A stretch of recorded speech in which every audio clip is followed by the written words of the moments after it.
Hello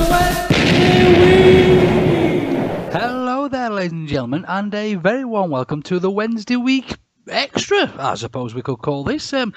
Quite simply, international break, and we weren't expecting to fill a full show. So, being the wonderful chaps and chapettes that we are, we got a guest on, a cracking chap by the name of James Kay, who you'll hear very shortly. Expecting to fill sort of 10-15 minutes of the main show. Turns out James is an incredibly interesting chap. So our little chat turned into somewhat of a full-blown interview, which means for you guys, then we've quite simply got 2 podcasts for you this week. You lucky devils, you. Bit of an introduction. James is a Wednesday Academy graduate. Unfortunately, an injury did sort of scupper a lot of his career. Still plays football now, of course, for Gull, which you'll hear in the interview as well. James was captain of the youth team with the likes of Mark Beavers, O'Donnell, a lot of names you know and love, and it's only through bad luck more than anything else that we've not been shouting this chap's name for a lot of years. It's an incredibly interesting chat we've had with the gent. Unfortunately, we did lose just a little bit of the interview at the beginning. So we're going to join ourselves and James now and enjoy. Obviously, you're a South Yorkshire lad, grew up in South Yorkshire. I did indeed. Fantastic. May I swear? I don't need an exact address. We're not going to... Always in Rotherham. And a big Wednesday fan growing up as well? Always, yep. Come from my dad. My dad's a diehard Sheffield Wednesday fan. And that's just kind of come to myself. Always growing up in Rotherham, always got a bit of stick, but it's never bothered me. So, yeah, always Sheffield Wednesday. Absolutely. So, I mean, obviously, you've been through the high points as well as the low points. And what's your most magical night at Hillsborough as a fan? As a fan, one of the best times for me was obviously staying up the last game of the season when we played against Norwich. That was Dion Dublin's last professional game. So obviously that was very nice. I did on the day ask Dion Dublin for his shirt, but I got pipped to it by Dion Burton, who took the shirt after the game. But it was all forgotten. We stayed up, and it was fantastic to be around. Great in the changing room, celebrating with the lads, and obviously growing up. Were you still there then, Jamesy? Yeah, Sorry, I was still. Call you Jamesy like we're No, 15. That's fine. Yes, that was like a week before D-Day. Sorry, just to bring it round a bit, Dion Dublin's renowned for having quite the large hammer. Oh my God! Abandoned podcast. Neil Ruddock told me this one time when we were drunk. No, he I'm didn't. telling you, it's a thing. Well, ignore him. I'm so sorry. We'll cut him out. He don't come on very often. That's why.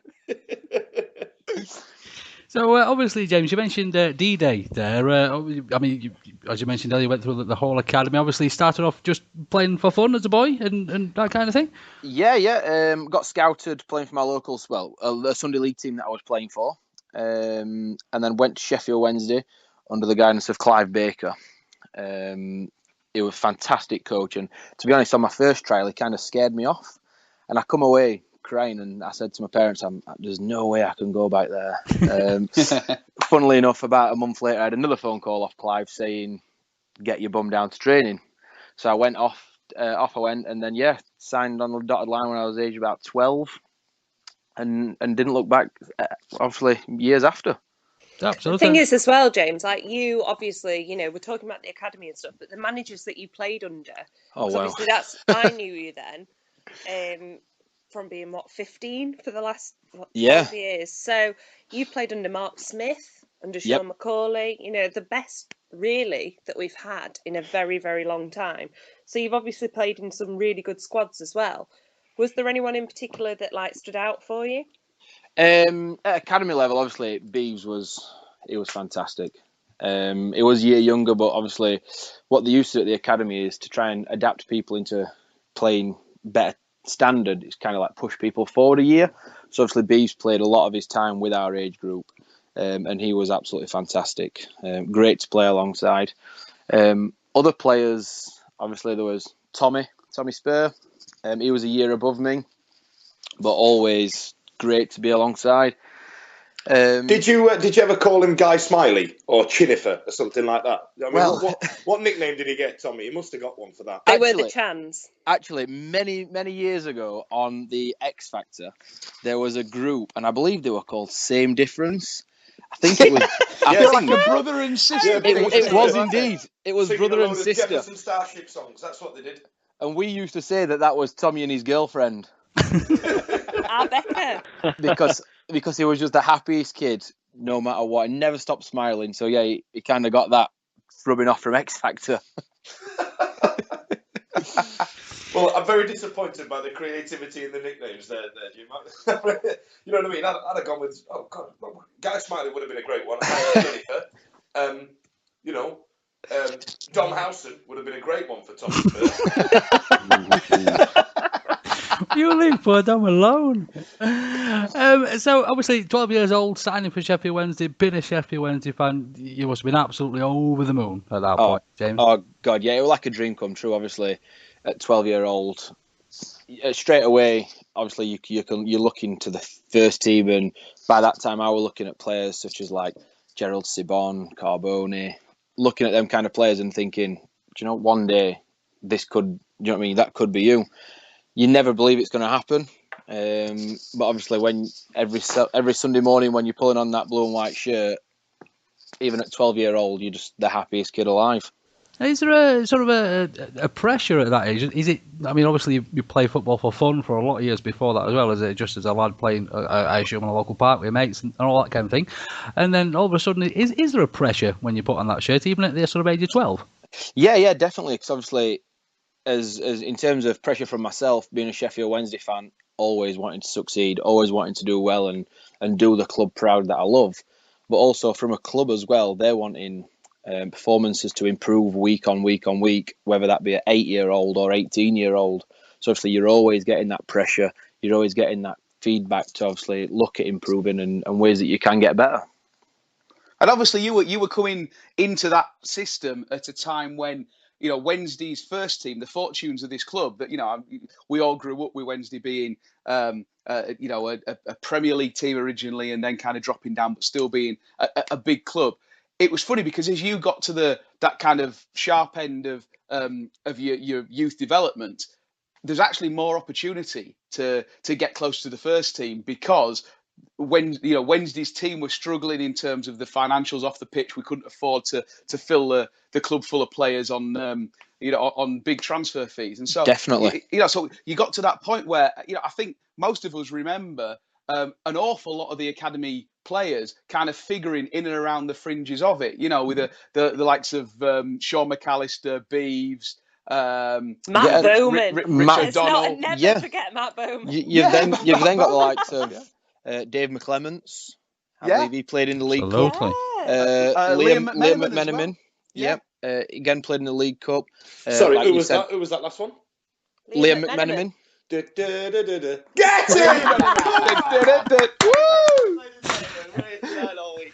There's a reason that Fudge was never in the academy. I was going to say, what is he doing tonight? So there was a lot of those lads who were kind of on the fridges, and some of them broke through to a greater or lesser extent. Was there a bit of a buzz around the academy in those days because you felt like you were actually getting a real chance? Yeah, there was definitely. We had a great coach in Sean McCauley, and any chance that he would get you down training with the first team. Obviously, we used to train on the top end of the Middlewood Road, and obviously the first team at the other end of the wall. And whatever chance he would literally kick you over that wall and make sure that obviously you're going down to the first team, making a good impression, getting a name for yourself. And he would always be speaking to the manager, get him in training with you, get him in reserves. And obviously that helped a great deal because, like you say, the first team, we didn't have big numbers. We did train with the first team on a regular basis when we were in the under-18s. And obviously that helped going forward. No expectations and obviously getting to know the players as well. So did you have a mentor then, James, when you were at Wednesday? Because I know, obviously, the reason I know you, my ex-boyfriend was in the academy. We went out from being 15 till about 21. And his mentor was Steve McLean.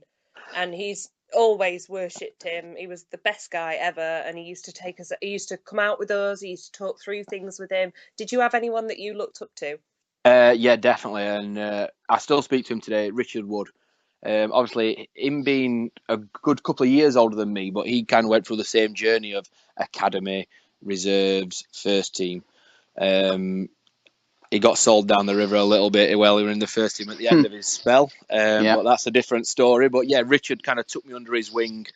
We spent a lot of time together, not just at football, but away from football. And obviously, he helped me technically and obviously mentally preparing me for what could come. I must admit, when I look back now and I think about the times then, that I knew Steve McLean and his missus like really, really well, and I'm sure you and your ex then did, like with Richard Wood. But I don't know if it's different now or whatever. It'd be interesting to know. But they genuinely did take a big impact, and they really cared about what you guys were doing. Yeah, and they did. Really, really wanted you to do well, and I think that was so lovely at the time. Yeah, and not only that, but we had like unbelievable pros around us at the same time. So not only did we have I had Richard Wood on a personal level, but also Lee Bullen. Absolutely, and he's still there now, and there's a reason he's still there through everything, and that's because he was just absolutely fantastic. We had Steve Watson, experienced guy, played in the Premiership, always looking to kind of put an arm around a young lad and say, look, next time try this or try this and see how it goes. But he was always the one that you could go to and get that bit of advice. So how would it work in terms of, I'm guessing, were you on sort of annual contracts, and every year you kind of had that meeting where you had to sit down and basically find out whether or not you're staying on or whether they're letting you go? Yeah, pretty much. When you leave school, it's automatically a straight 2-year scholarship. So you get a 2-year deal from leaving school. At the end of that 2 years, obviously then it's meeting with the first team manager and the academy manager, kind of an overall kind of rain check on how you've done over 2 years, what they think you've improved on and what's not gone so well. And then obviously it's, are we willing to offer you a professional contract, or unfortunately, thank you very much, but no thanks. So for you at that time, James, was that Lawsey and Macaulay then? Yeah, it was indeed. Yeah. So can you tell us a little bit about about that process for you? Obviously I was playing in the reserves when I was in my second year. Going forward, I knew that I had a couple of players in front of me, but Tommy were just kind of breaking into the first team. We had Peter Gilbert, who was regularly injured. What a legend! So Peter Gilbert. Gilbert, bloody hell. But after being youth team captain for my second year as a scholar, I was quietly confident that I was going down the right paths. I was training with the first team a couple of days a week, so obviously you kind of get that inkling as to whether you may be in the plans or you may not be. And obviously come the end of your 2 years, you go and sit down with the manager and the academy manager at the time, and obviously they brought to me the good news of, we would like to offer you a 1-year contract. So, I mean, I'm not being funny, James. I've known you long enough. I can be the one that asks this question. What sort of money are you talking as an academy player and as a professional first year? Do you know what? I'll ask you guys what you think 10 years ago.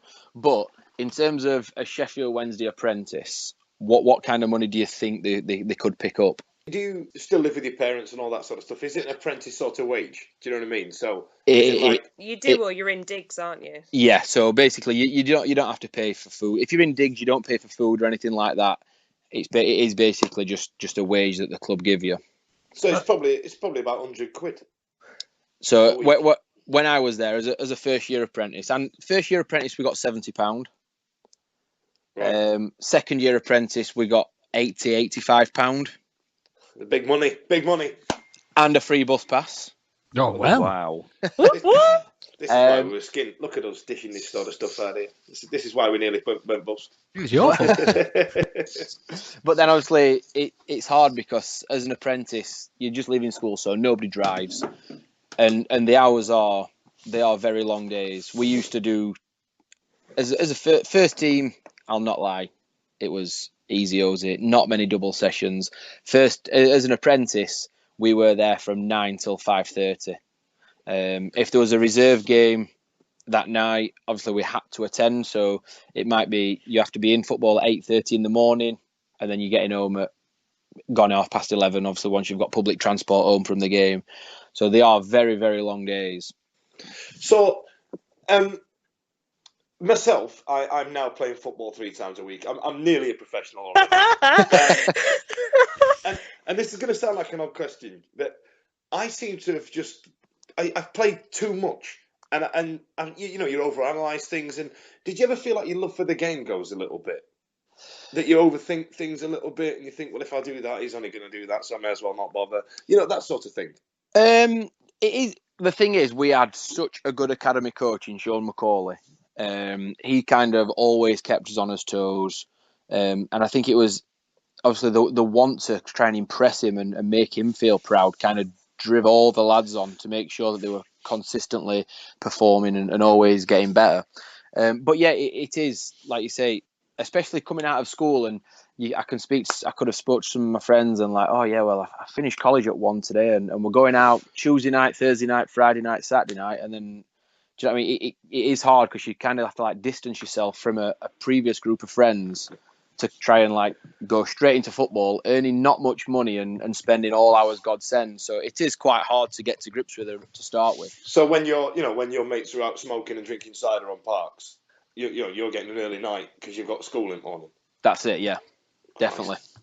Well, let me be the first to say that the smoking and drinking cider on the parks and all that sort of nonsense, it's not a path anybody should take. So overrated. Overrated. He got fudged to where he is today. Pretty much, as you can tell. Yeah. One of the things that the club pushes on a lot of young players, and I don't know if they still do it now, but I know back then they did, is like media side of things. So you were all properly trained on what to say to journalists and whatever else. You all knew exactly how to answer a question, to not just throw something out there. If they said you've had a bad game, you wouldn't go, yeah, no. You'd always have an answer for it. And I know that because I used to do it with academy players myself when I was working at Wednesday and have to ask them the most horrendous questions. Did that put you in stead for, you did get dropped from a big height from Wednesday, but did that help you for going on in your life? It does, yeah. Obviously, originally it was just a 1-day training course down at the ground with the PR guy at the time, Steve Chu. And we love you, Steve Chu. I love Steve Chu. I spoke to him today. I love Steve Chu. Great guy, yeah. And obviously that was like a 1-day training on, kind of like, because obviously when you're only young, you see all the headlines in the papers and on the internet about other sports stars doing things wrong. And it's kind of just highlighting what the press will do to try and get that answer that they want. When obviously all we need to try and do is obviously smoke screen that and kind of rub over it and just touch it gently, but trying to keep obviously what we're trying to keep close to his chest. It must be tempting though at times just to properly explode because it's a passionate game. God. Brian Law's a dick. Do you know what? I'm not going to lie, especially being a Sheffield Wednesday fan. Obviously, coming away from the game when you're like a first year apprentice, second year, and then like first year pro, coming away thinking, oh God, as a team, I can't believe we've lost, but God, that was shit. And I was, and it's hard not to like try and express your feelings like that because obviously social media, Facebook, all that kind of stuff. When you're that age, it's easy just to go on and have a little rant. Before you know it, Monday comes and you're in the manager's office and he's asking you what kind of stuff you've been saying. But it's like, especially it's even harder being a Sheffield Wednesday fan, trying to control that when we weren't going through such a great period. I think one of the things for you that you were lucky with, James, was that technically like Facebook and stuff we didn't really get into. Yeah. Just as you guys sort of left the academy, that was when Facebook came around. So Definitely. I know when we were in Hong Kong, we didn't have Facebook or anything. So there were a few of your easier. There were a few of your peers, James, who I think had accounts on Owls Talk, and there was a bit of back and forth. I think the club had to come down quite hard with as far as use of internet policies and things. Yes, at the time. Yes, definitely. And you know what? And the players who were in question, they knew what they were doing, and obviously, but by the time the management picked up on it, which they did straight away, it was kind of like stumped out, and it's, look, come on, lads, think about it. Don't do it no more.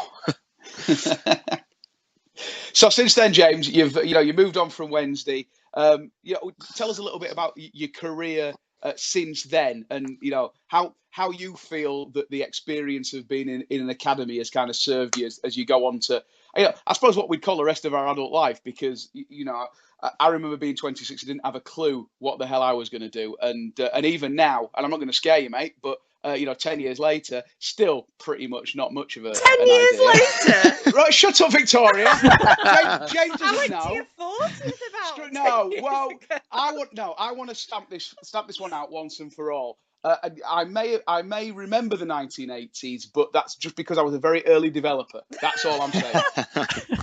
Sorry, look, this isn't about me. James, tell us a little bit about life after the floodlights have faded a little bit as far as your dreams of playing at the top level.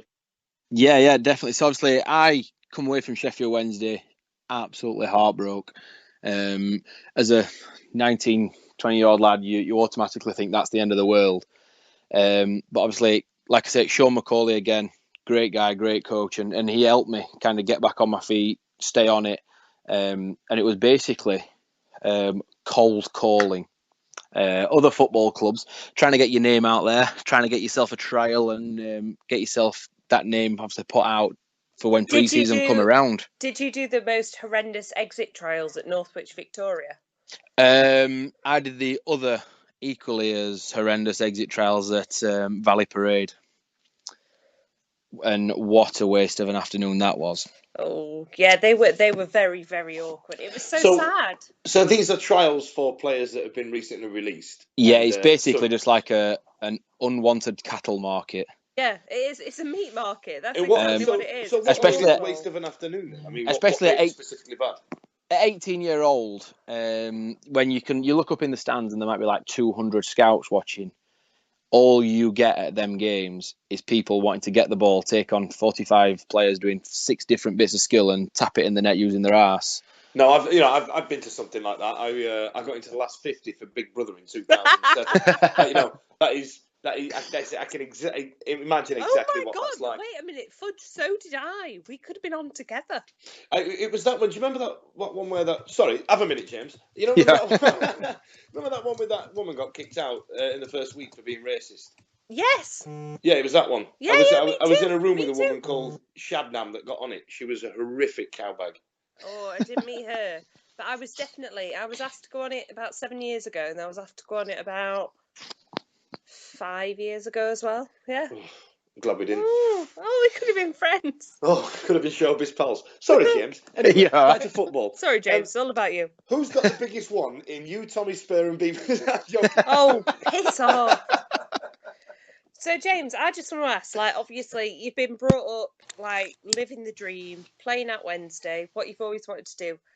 That horrendous 10 minutes in the manager's office when you find out that you're not going to get that contract. Yep. How heartbreaking is that? It is absolutely heartbreaking, especially being at Sheffield Wednesday for nearly 8 or 9 years. That it's kind of like as playing football, it's all I knew. Obviously, I didn't play. I played a little bit at school when the academy allowed me to. But in terms of football, Sheffield Wednesday is all I knew. And obviously, sitting down in that chair, looking over at Brian and Russ, and obviously being told, we feel you've done well, but unfortunately, there's 2 players in front of you in your position. Game time would be limited. So we feel it'd be best if you were to move on to, obviously, a new adventure. And straight away, it's kind of like you thought your world was just ending. It, as daft as it sounds, because that's all I wanted. No, I think we all get that, completely. We all understand that. And obviously, everybody goes in there expecting to come out all happy, all joyful, when even at experienced pros who are going in there every July, people still come away with a tear in their eye, no matter whether they're 18 or whether they're 35. It's still not a nice experience for anybody. So what have you done since? Tell us what you've done since. So since leaving Sheffield Wednesday, I obviously went straight out, got straight back on it, tried to get a trial. I went and signed for Mansfield Town. Played for Mansfield Town on a non-contract basis. Were you there with Lee Gregory? I wasn't, no. Oh. but obviously we had Billy McEwen as manager at the time. Mm-hmm. He got the sack on a Thursday afternoon. I got a phone call Thursday night saying you're making your debut on Saturday. Went into the team and played about a dozen games, and then a new manager come in. Unfortunately, being on a non-contract, I was one of the first to be shown the exit door. I was offered a contract in the interim, but that kind of got revoked with a new manager, and hell of a long story. But I got shown the exit door from Mansfield, and with all due respect to Mansfield, at the time we were in the conference. Leaving Sheffield Wednesday, you've still kind of got a good chance of remaining a professional because there's still quite a few clubs below Sheffield Wednesday. Coming away from Mansfield Town, your options are then limited because obviously there's not that many full-time professional clubs at that level that are wanting to take on an unexperienced 19, 20-year-old. So that's when I had to start thinking, shit, I need a career. So obviously, you're not going to sign for Sheffield United because you don't want to drop that far down, do you? No, definitely not. So, obviously the club kind of prepares you for life outside football because they've got a duty to do that kind of thing. So, how did you map out the rest of your life once, not to put too fine a point on it, the dreams that we all have as young lads, when that ends, when that falls apart, you hope you can carry on playing football because it's what you love. But what did you take from your time at Sheffield Wednesday and apply to, I suppose, what we'd regard as normal life? Yeah, definitely. I mean, when I left Sheffield Wednesday, before I left, should I say, I was doing a little bit of coaching in the academy. So obviously coming away from it, the coaching aspect was kind of something that I wanted to go into. So then I went into sports coaching in primary and special needs schools, which was absolutely fantastic. That was daily, and then I could still play semi-pro, train 2 nights a week, and turn up on a Saturday. So now, is that what you're doing now? I'm not coaching at the minute. No, I've had a career change. I've gone into recruitment now. Oh, wow. But still playing semi-pro. Is it Gould that you play for now? I do play for Gould indeed, yes. And what's that like now? Because I guess that when you're younger and you're trying to forge a career and the pressure's kind of on, when you've kind of got a different career and you're playing semi-pro and you're not trying to kind of break the big time, is it more enjoyable? Is it a different kind of football? Do you know what it is? Because especially now, young lads are coming straight out of professional clubs, straight into semi-pro teams, and they're kind of coming in with that kind of young chip on the shoulder experience, still think they're going to be the bee's knees, and it is kind of like breaking them in gently to say, look, this is what it is. This is now, you've gone from under 8 possession, lovely football, tippy-tappy, to wanting a man that's wanting to tackle you and not do damage as such, but you know what I mean? It's not nicey children's football no more. But it is.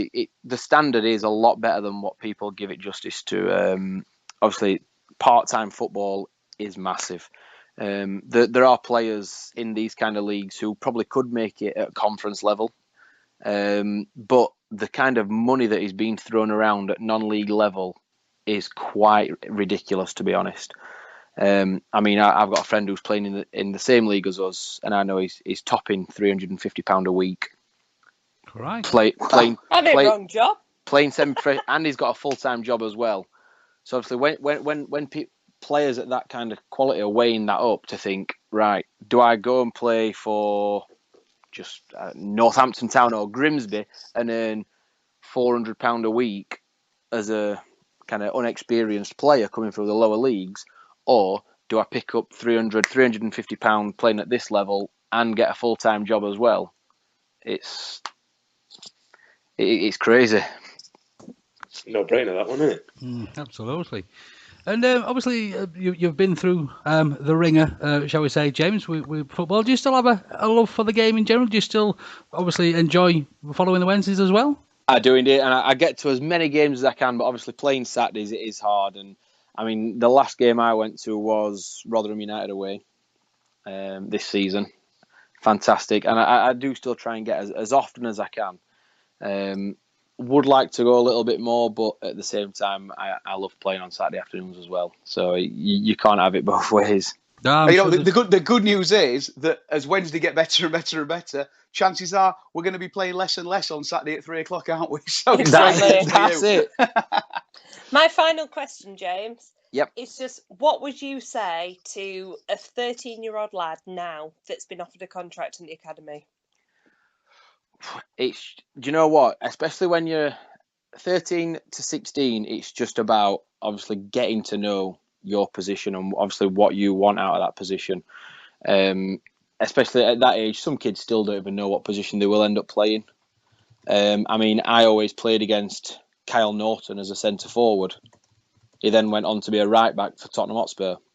So it's just getting to know that position, working hard, getting to as many training sessions as you can. And obviously, as soon as you hit 16 to 18, it's just simply putting in them hours on the training pitch. There was that old chestnut of, especially when I was there, it was being busy, staying after training and practicing, going in the gym, and that's all you got. But it pays off, and it really does. And the players, obviously, we had, the busiest of the busiest was Tommy Spur, and that goes to show why he's still playing in the Championship. So, James, knowing what you know now and being what you've been through and feeling what you felt through all of that period, if you had a lad and he was kind of lucky and dedicated and genetically talented enough to... He says this as the father of a York City Academy player. Stop it. This is not a question about me and my family. So, would you want your son to go through what you've been through with all the highs and lows that you've had? 100%. Hey, brilliant. Do you know what? Definitely. And it's every dad. Like, my dad used to love it. He used to come and watch me up and down the country, anywhere I went. I love your dad. And he used to come and watch me wherever I played. And do you know what? Obviously, playing for my team, playing for his team, it was fantastic. But all in all, even when I just play football in general, he loves that. So obviously, no, if I have a son, it would be definitely something that I would try and get him into. Obviously, if you make it big, you're absolutely laughing. If not, it's still a comfortable career. Do you know what I mean? It's just a nice, comfortable lifestyle. Well, you know what? I'll try and bear that in mind at 4:30 in the morning on Saturday this week when I'm taking my lad down to Swindon to play away. James, in terms of the football that you were taught, now we have a bit of a disease running through grassroots football that you're this size, so you're a number 10, you're too small to play this, you can't be that. You know what I mean? I call it the Joe Cole effect. Right. Because, for example, if Joe Cole had been brought up in Spain, he'd have been a world beater. Yeah, he'd have been like Messi. Had Lionel Messi grown up in England, we'd have pied him off years ago. It'd have been like Kenny Lunt. I forgot about Kenny Lunt. So was there an element of that, or did you find that Sheffield Wednesday were forward in their thinking at times? But like we said earlier, I mean, the club was going through a hell of a transitional period, shall we say? Now, was there an element of that when you were being coached? Do you know what? Kind of knowing what was going off in the first team and knowing that the chances that would probably come available, it was trying to get people used to men's football at an early age. The physicality of it, for example. Yeah, definitely. And obviously, what comes with it as well. Like Sean, often we would talk in the changing rooms. I mean, at under 18s level, played against some spectacular players. Gareth Bale. Some of them are just ridiculous. And they're all playing at the top of the trade now. But obviously, being Sheffield Wednesday Academy, where our apprentices were on £70 a week in, week out, we used to play against Newcastle United, Manchester United, Liverpool. So, without being disrespectful to Sheffield Wednesday Academy at the time, technically, they were a lot better players. But what they had under the shirt in terms of their desire and their work rate and their passion couldn't be matched. And that's why we went on such a long unbeaten run, because we knew that if we work hard, if we train hard and play hard, we know that we've got a chance of making that first team.